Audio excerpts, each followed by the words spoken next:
nakakatakot, parang lalabas si Godzilla.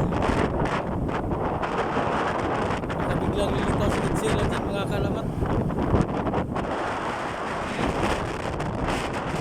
Mga kalamat sa 9:30 in the morning.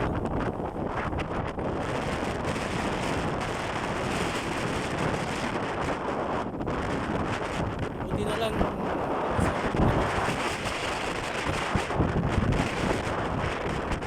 di natin alam ang bandang unahan yan dyan sa salubong yung natin masabi no nakalabas si Godzilla sa mga kalamat yung panahon dito.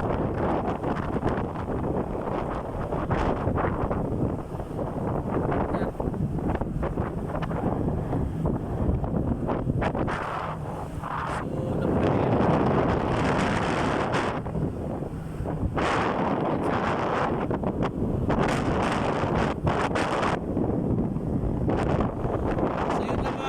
In-update ko lang kayo sa sitwasyon dito sa Papua New Guinea.